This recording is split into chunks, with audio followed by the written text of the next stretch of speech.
आत्मनिर्भर नारी शक्ति से संवाद कार्यक्रम में पीएम का महिलाओं के साथ वर्चुअल संवाद। आइए सुनते हैं कि आपकी 15-20 बहनों की टोली एक बार जाकर के देख के आए। आप इतना अच्छा काम कर रही हैं तो मुझे पक्का विश्वास है बहुत बढ़िया कर सकती है। एक और काम आप कर सकती हैं क्या? जी सर। जो पशु चिकित्सक होते हैं, वेटरनरी डॉक्टर होते हैं, सरकार का डिपार्टमेंट होता है, क्योंकि पशुपालन एक सबसे बड़ी चीज होती है डेयरी में, और हमारे देश में पशुपालन मुख्यत्व रूप से महिलाओं के द्वारा ही होता है। तो आपकी बहनों का पशु चिकित्सक डॉक्टरों को बुला करके वे बहनों को 2 घंटे 3 घंटे पढ़ाएं कि अपने पशु का संभालना कैसे, पशु की कौन सी बीमारी आती है तो कैसे करना, वैसे कार्यक्रम बना सकती हैं क्या? जी सर, हम लोगों के इधर है कार्यक्रम, ये पशु चिकित्सा है, वहाँ पे हम लोगों के जानवरों का अगर कोई थनैला रोग है, ये सारी सुविधाएं हम लोगों के इधर होती है। नस्ल सुधार की सुविधा भी चल रही है। नहीं, मैं उमाकांति जी दूसरा कह रहा हूँ। ये पशु चिकित्सक हैं, पशु की केयर करते होंगे। मैं कहता हूँ जो आपकी सारी सखी बहनें हैं सब, उनकी ट्रेनिंग कि पशु को कैसे संभालना, पशु को क्या खिलाना, पशु को कब पानी पिलाना, कितना पानी पिलाना, ये सब सीखने जैसा होता है। क्या ऐसा कोई सिखाने वाले कार्यक्रम होते हैं क्या आपके यहाँ? जी सर, होते हैं। अच्छा, हम लोगों के इधर सारे कार्यक्रम हो रहे हैं। आप ही की सब मेहरबानी है सर जी, आपने बहुत कुछ किया हमारे साथ, हमारी हिम्मत बढ़ाई। आपको हमारी तरफ से धन्यवाद, बहुत बहुत धन्यवाद मेरे आपका माननीय प्रधानमंत्री। आपका उत्साह इतना है, आपके आशीर्वाद के लिए मैं आपका आभार व्यक्त करता हूँ। लेकिन एक और काम बताने का मेरा मन करता है। जी सर, बताइए। देखिए, अपने खादी मिशन के द्वारा बॉक्स दिए जाते हैं शहद के लिए, मधुमक्खी पालन के लिए। ये आपकी जो बहनें हैं उनको अगर आप इस काम से भी जोड़ दें तो दूध के साथ साथ वो शहद का उत्पादन भी कर सकते हैं। और आपकी ये मंडली है, वो शहद इकट्ठा करके उसको भी कोई ब्रांड बना करके शहद अच्छा बेच सकती हैं, और उसमें आपकी बहनों की इनकम थोड़ी और बढ़ जाएगी। तो इसके साथ जैसे दूध का कर रहे हैं, उसके साथ शहद का भी जोड़ देना चाहिए। तो कर पाएंगे आप लोग? जी सर, हिम्मत के साथ बहनें हमारी सब तैयार हैं, कोई तो दिक्कत नहीं है। मैं हमारे गिरिराज जी को कहता हूं कि वे जरूर जितनी बातें मैंने बताई हैं, क्योंकि आप इतने उत्साह से करी, और बुंदेलखंड ये तो वीरांगनाओं की धरती है, वीर माताओं की धरती। दिल्ली में विपक्षी दलों का पैदल मार्च केंद्र खिलाफ निकाला। पैदल मार्च विजय चौक तक ये पैदल मार्च निकाला गया। राहुल गांधी ने केंद्र पर हमला बोला। संविधान पर हमला हो रहा है, किसानों का हक छीना जा रहा है, दलितों पर बात नहीं करने दी जाती। कांग्रेस ने दलितों को उनका हक दिया, ये कहना है राहुल गांधी का।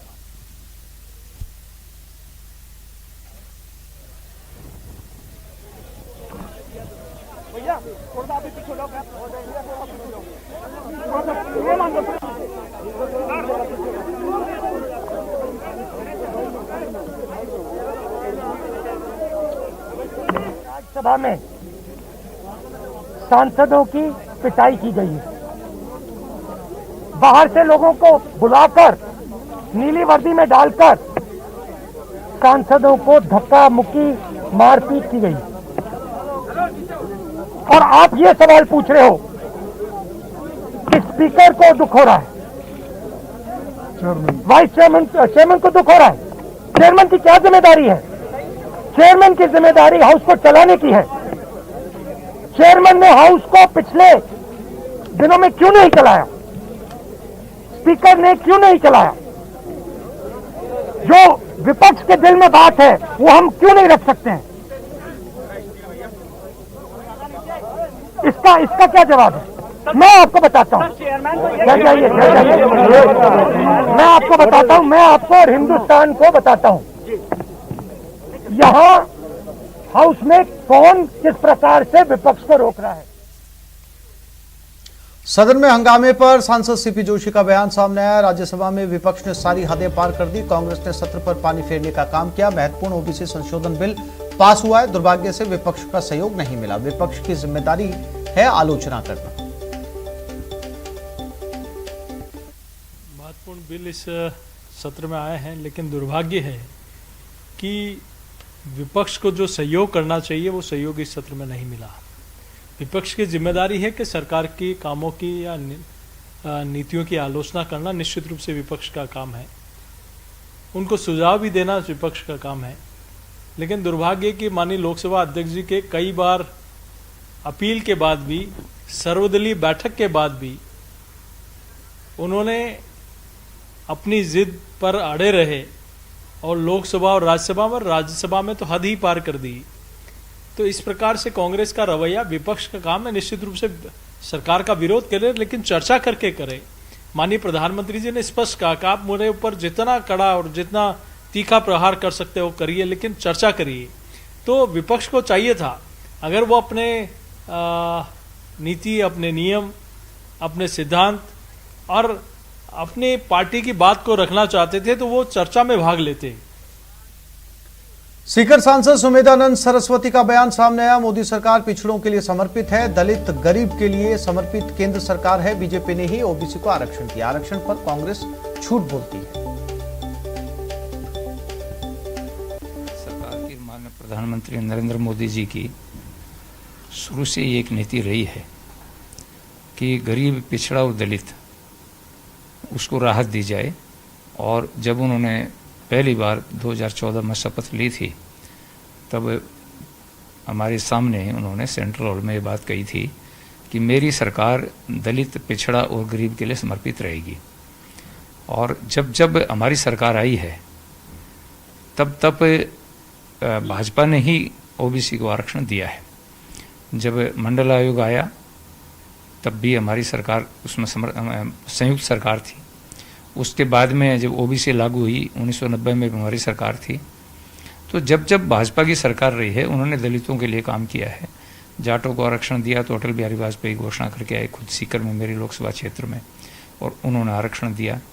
कांग्रेस केवल झूठ बोलती रहती है, कांग्रेस के पास कोई मुद्दा नहीं है। इस संसद सत्र के दौरान जितने भी नए मंत्री बने उनसे और पुराने मंत्रियों से लगभग मैंने मुलाकात की है। हमारे क्षेत्र की समस्याओं को लेकर के और बातों को लेकर के मैं कल माननीय गृह मंत्री जी से भी मिला था, आज माननीय रेल मंत्री जी से मिला हूँ, मैं चिकित्सा स्वास्थ्य मंत्री से मिला हूँ, अनेक मंत्रियों से मिला हूँ मैं इस दौरान। क्योंकि मेरा लोकसभा क्षेत्र ऐसा क्षेत्र है कि जहाँ सेना में सबसे अधिक लोग हैं, व्यापारी सबसे अधिक हैं, कर्मचारी सबसे अधिक हैं। तो इस दृष्टिकोण से देखते हुए इस सीकर लोकसभा एक बहुत महत्वपूर्ण क्षेत्र है। पंचायती राज चुनाव पर कांग्रेस का मंथन, पीसीसी ऑफिस में बैठकों का दौर जारी है। अलग अलग जिलों के नेताओं के साथ बैठक की जा रही है। गोविंद सिंह डोटासरा की अध्यक्षता में बैठक चल रही है। बैठक में 4 जिलों का फीडबैक लिया जाएगा। दौसा, भरतपुर, सवाई माधोपुर, सिरोही की बैठक है। पंचायती राज चुनाव को लेकर जयपुर के पीसीसी ऑफिस में बैठक चल रही है, जिसमें अलग अलग जिलों से आए कांग्रेस नेता भाग ले रहे हैं। पीसीसी अध्यक्ष गोविंद सिंह डोटासरा की अध्यक्षता में सबसे पहले दौसा जिले के नेताओं की बैठक हुई, जिसमें मंत्री प्रसादी लाल मीणा, विधायक मुरारी लाल मीणा, विधायक जीआर खटाना, निर्दलीय विधायक ओम प्रकाश हुडला, पीसीसी उपाध्यक्ष गोविंद राम मेघवाल, महुआ से कांग्रेस प्रत्याशी रहे अजय बोरा भी शामिल हुए।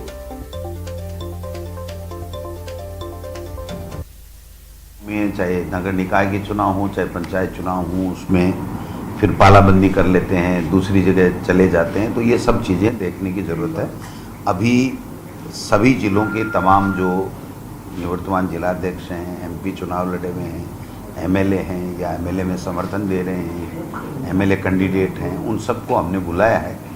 सबसे चर्चा की है कि सामूहिक रूप से आप सब मिलकर के जिला प्रमुख बनाओ, पंचायत समितियों के प्रधान बनाओ और ज़्यादा से ज़्यादा हमारे पंचायत राज के चुनाव जीत करके आएँ। क्योंकि कांग्रेस पंचायत राज की स्थापना पंडित जवाहरलाल नेहरू ने की थी और कांग्रेस का ये मानना है कि ग्रामीण क्षेत्र का विकास से ही पूरे प्रदेश का विकास संभव है। हमारे दौसा जिला कांग्रेस विचारधारा का जिला है और पिछली बार भी पूरे जिले के अंदर हमारे सारे प्रधान बने थे। जिला प्रमुख भारी बहुमत से बना था। मैं समझता हूँ कि राजस्थान में नंबर 1 पे हम 26 जिला परिषद सदस्य जीत के आए थे। 29 में से मात्र बीजेपी के 3 थे। अभी हमारे 11 पंचायत समिति हैं। मुझे पूरा विश्वास कि हम 11 के 11 पंचायत समिति जीतेंगे। जिला परिषद जिला प्रमुख भी हमारा ही बनेगा। देखिए, दौसा जिला शुरू से कांग्रेस विचारधारा का जिला रहा है और चाहे नवल किशोर शर्मा जी, राजेश पायलट जी, सचिन पायलट जी, तमाम लोग हमारे यहाँ के नेता रहे। हमारे कार्यकर्ताओं में कांग्रेस के प्रति आस्था है, विश्वास है, और जिस तरह से 4 विधानसभा के चुनाव में हम लोग कांग्रेस के विधायक जीते थे, निश्चित तौर पे हमारी सारी पंचायत समितियां बनेंगी और हमारा जिला प्रमुख भी कांग्रेस का बनेगा। हमारी विधानसभा क्षेत्र महुआ में 2 पंचायत समिति हैं, एक पंचायत समिति महुआ और दूसरी पंचायत समिति बैजुपाड़ा। दोनों पंचायत समिति में हमारा उद्देश्य एक ही रहेगा, कांग्रेस का प्रधान किस तरह से बैठे और वहाँ लोगों की मदद, क्योंकि ये अगर पंचायत चुनाव में भी कांग्रेस जीत करके आती है और कांग्रेस की सरकार है तो हमारे क्षेत्र के विकास के नए आयाम तय होंगे। आज आदरणीय गोविंद सिंह डोटासरा जी की अध्यक्षता में हमारे 5 विधायकों को बुला करके और प्रत्याशी को बुला करके, जिलाध्यक्ष जी को बुलाकर बात हुई है। सभी की सहमति के आधार पर टिकटों का वितरण होगा और हमने ये जिम्मेदारी ली है कि हमारी अपने अपने विधानसभा क्षेत्रों में हम अपने उम्मीदवारों को जिता करके लाएंगे। और पीसीसी चीफ ने केंद्र पर हमला बोला। ईडी, सीबीआई, आईटी का दुरुपयोग किया जा रहा, सबके फोन टैप किए जा रहे। विपक्ष हर मुद्दों पर चर्चा की मांग कर रहा है।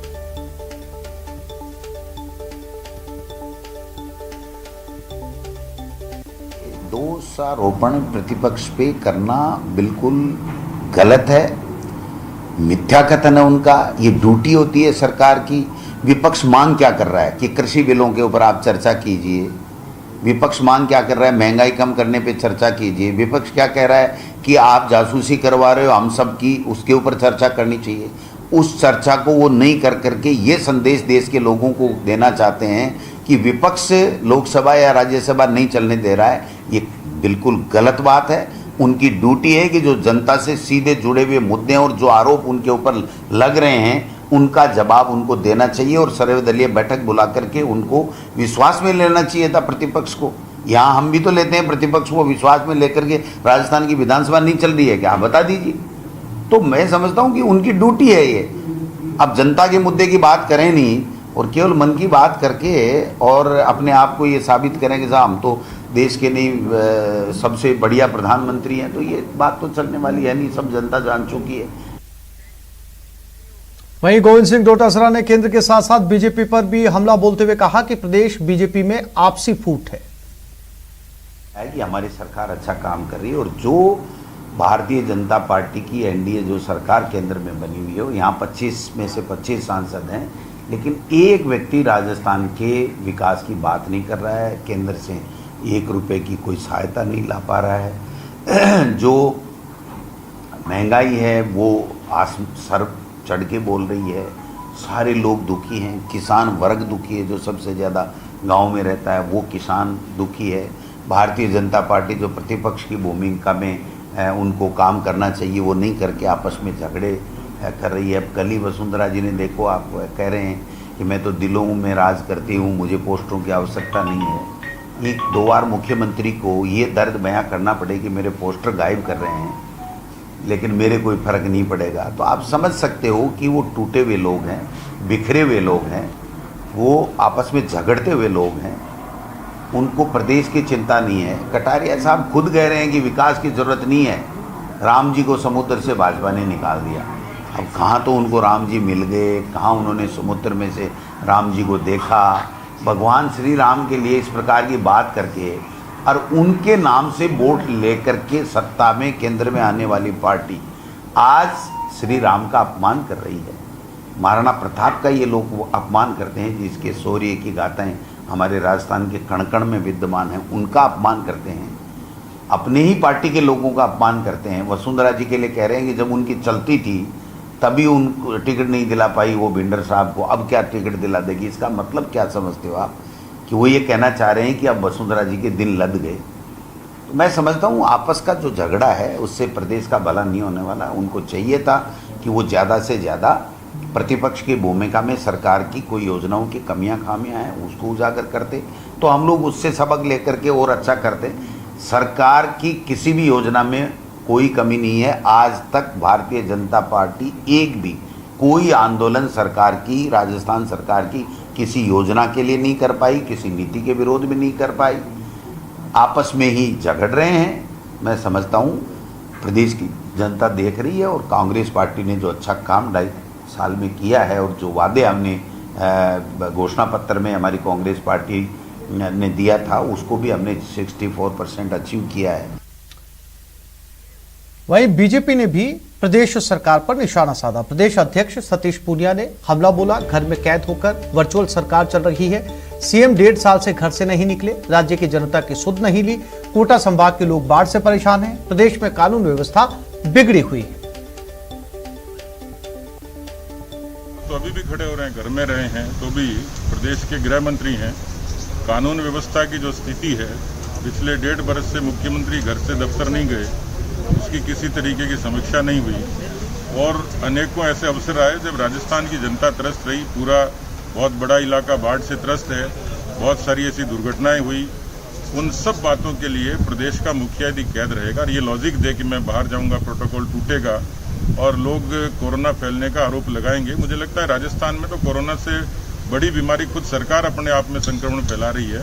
सरकार को चाहिए, मुख्यमंत्री को चाहिए बाहर निकलते, सुध-बुध लेते। तो मुझे लग रहा है कि जिस तरीके से वर्चुअल जो काम अभी तक कर रहे हैं, जिसकी उन्होंने कहते हैं मैंने रिकॉर्ड बनाया है, तो ये इतिहास में दर्ज हो जाएगा कि राजस्थान में ऐसी कोई वर्चुअल सरकार थी, ऐसे कोई वर्चुअल मुख्यमंत्री रहे होंगे। अब एक ऐसी खबर जो आपको खबरदार करती है, हमारी इस रिपोर्ट को देखिए और सावधान हो जाइए ताकि आप लालच में आकर किसी ठग गिरोह के शातिरों के शिकार ना हो जाए। वो शातिर हैं,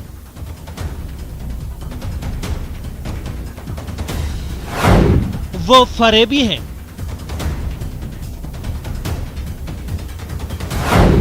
वो फर्जी हैं,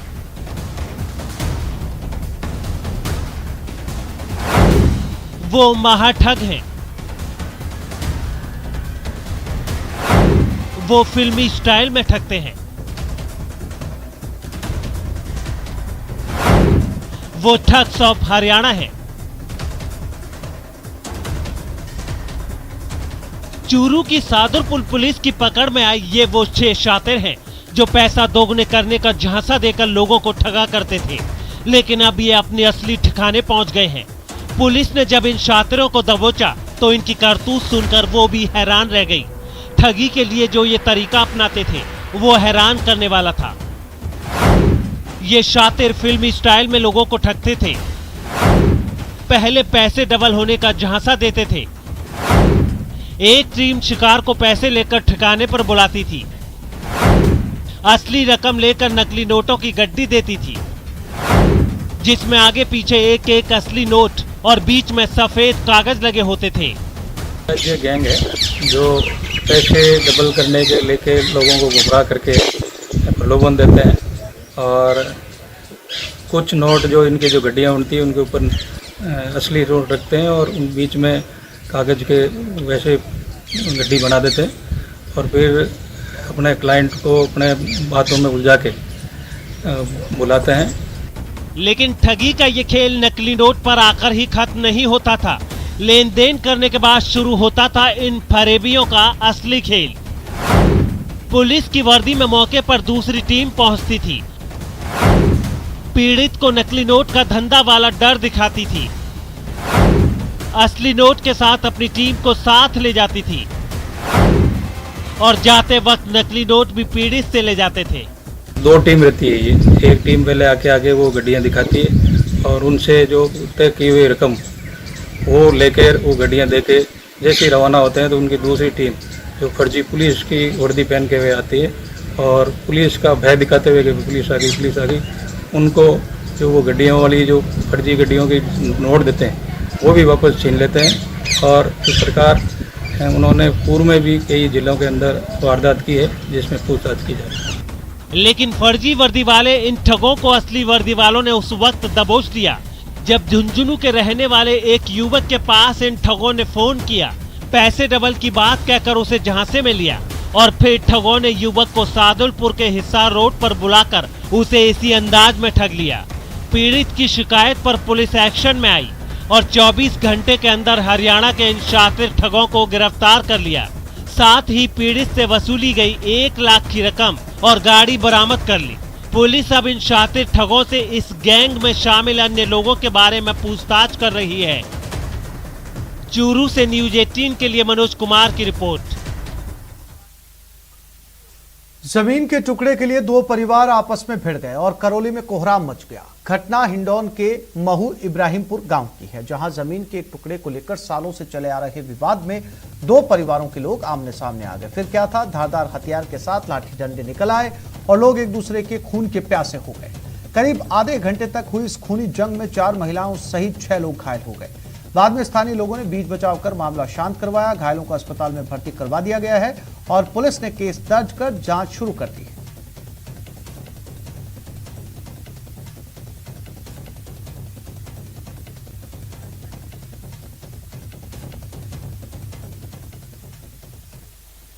आज न्यूज 18 पर आप देखेंगे हाईवे के वसूलीबाज। आज हम दिखाएंगे आपको कि कैसे चेकिंग की आड़ में हाईवे पर पैसे की खुलेआम वसूली का खेल खेला जाता है, कैसे ट्रक वालों को हाईवे से गुजरने के लिए ग्रीन सिग्नल दिया जाता है। पैसे का खुला खेल।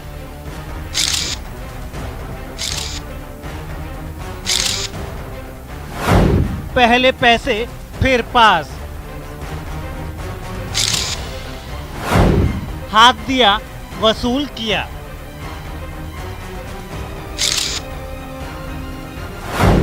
बिना वसूली जाना मना है।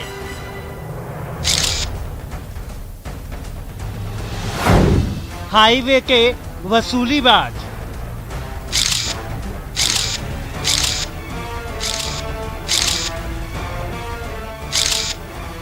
देख लीजिए, खुला खेल है परिवहन विभाग के वसूलीबाजों का। हाईवे से गुजरना है तो इनको चढ़ावा हर हाल में चढ़ाना है, वो भी पूरे 500 रुपए का। न्यूज 18 के कैमरे में कैद हुआ है अवैध वसूली का खुला खेल। आज न्यूज 18 हाईवे पर परिवहन विभाग के इस वसूली वाले खेल का पूरा पर्दाफाश करेगा। अवैध वसूली का ये खेल खेला जाता है भरतपुर में आगरा जयपुर नेशनल हाईवे पर। यहाँ लुधवाई टोल प्लाजा के पास अवैध वसूली होती है। परिवहन विभाग का स्टाफ ट्रकों से अवैध वसूली करता है। परिवहन विभाग के गार्ड ट्रकों को रुकवाते हैं और ट्रक वाले चुपचाप उनको पैसे थमा देते हैं। वसूलीबाजों की इस फौज में परिवहन विभाग के कर्मचारी और गार्ड शामिल हैं। हर रोज इस हाईवे से गुजरने वाले ट्रक वाले इन वसूलीबाजों की जेब गरम करते हैं। सुबह हो या रात, इस हाईवे पर वसूली का अवैध खेल कभी बंद नहीं होता।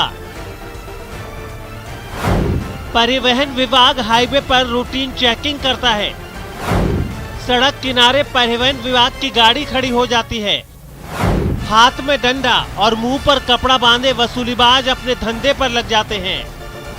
वसूली करने के लिए ये वसूलीबाज ट्रकों के सामने आ जाते हैं, ट्रकों को हाथ दिखाते हैं, जिसके बाद ड्राइवर ट्रक रोक देते हैं। लेकिन दस्तावेज चेक करने की बजाय पैसे वसूले जाते हैं। जो आराम से पैसे देता है उस ट्रक को आगे जाने देते हैं। जिसने पैसे से इनकार किया उसे मारने पर उतारू हो जाते हैं।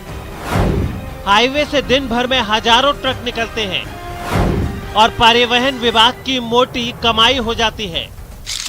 हाईवे पर हर रोज ऐसे ही अवैध वसूली होती है। वसूलीबाज ऐसे ही हाथ दिखाकर ट्रक वालों को रुकवाते हैं और ट्रक ड्राइवर बिना देर किए हाथ बाहर निकालते हैं और वसूलीबाजों की मुट्ठी गरम करते हैं।